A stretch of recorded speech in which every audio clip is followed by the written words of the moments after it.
अस्सलाम वालेकुम वरहमतुल्लाहि वबरकातुहू। कैसे हैं आप सब लोग?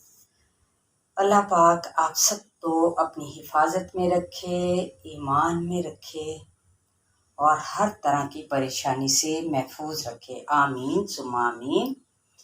रब्बिश इश्रह ली सदरी व यस्सिर ली अमरी वहलुल उक़दतम मिन लिसानी यफ़क़हू क़ौली।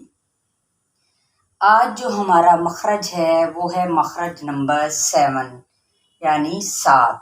वो भी लिसान ही के सिलसिले में है।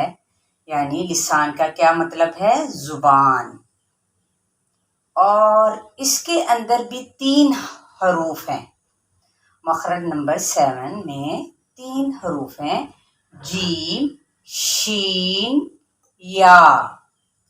ये हरूफ जौन से हैं ये जुबान के वस्त से यानी सेंटर वाले पार्ट से।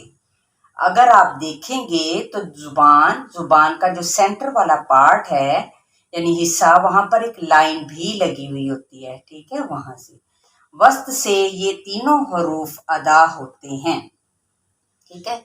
मखरज क्या है इनका? यानी निकलने की जगह वो कौन सी है? जब जुबान का वस्त ऊपर के तालू से जा लगे। जुबान का जो सेंटर वाला दरमियान वाला हिस्सा है वो क्या करेगा? ऊपर वाले तालू से जा लगेगा, तो तब जाके ये जीम, शीन और या अदा होंगे। प्रैक्टिस करें। जीम, शीन, या। ठीक, इस तरह से इनकी अदायगी करनी है।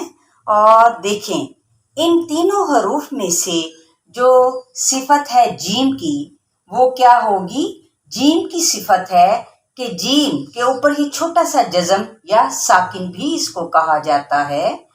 जीम साकिन होने पर कलकला यहाँ पर किया जाएगा। कलकला से क्या मुराद है? आवाज का पलटकर वापस आना। कैसे? जैसे हमजा जबर जीम, अज, अज, ठीक है, ये होता है कलकला। अगर हम इसको पढ़ेंगे इस तरीके से अदा करेंगे अज, तो ये बंद हो जाएगा, आवाज कहीं ना कहीं पे बंद होके रह जाएगी। नहीं, आवाज को पलट के वापस भी आना है। जैसे कि अगर हम बॉल फेंकते हैं दीवार पर तो उसकी क्या गूंज पलट के आती है, ठीक है। बिल्कुल सेम इसी तरह जीम की आवाज को हमने पलटकर वापस लाना है। कैसे? अज। अब बाकायदा तौर पर हम इसकी प्रैक्टिस कुछ इस तरीके से कर लेते हैं ताकि मजीद आसान हो जाए आपको इसका समझना।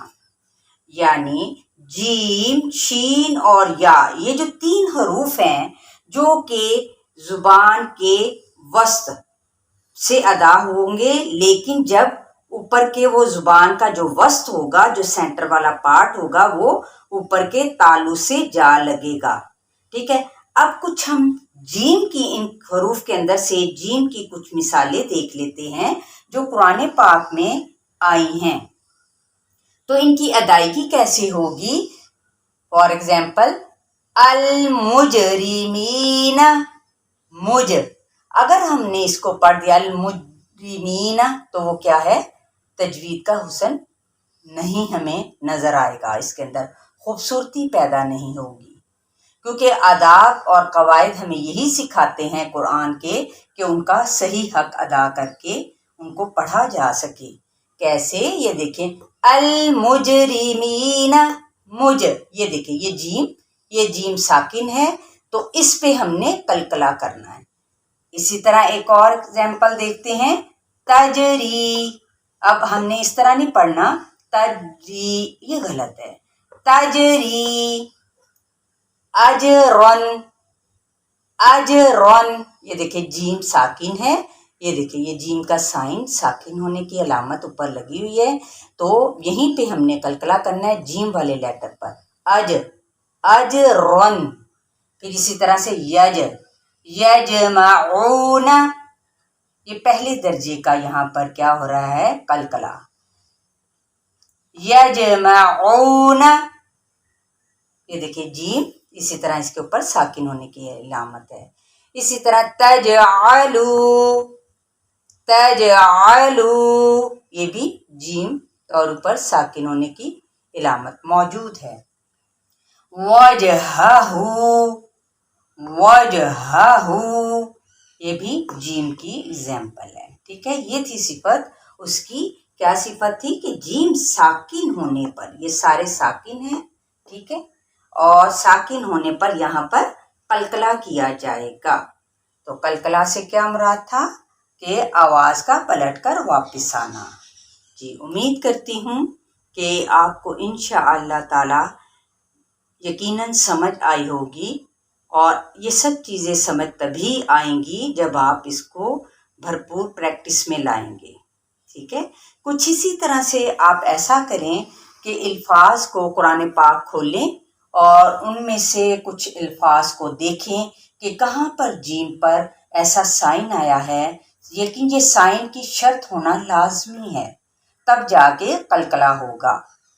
ٹھیک ہے، کہاں پہ آیا ہے، پھر آپ ان حروف کو ادا کریں، اس کی پریکٹس کریں. بہت ساری دعاؤں کے ساتھ اللہ تعالیٰ آپ کے رزق میں برکت عطا فرمائے، آپ کے مال میں وسعت دے، آپ کے وقت میں وسعت عطا فرمائے، اور آپ دین میں بڑھ چڑھ کر حصہ لینے والے بنیں. السلام علیکم ورحمۃ اللہ وبرکاتہ.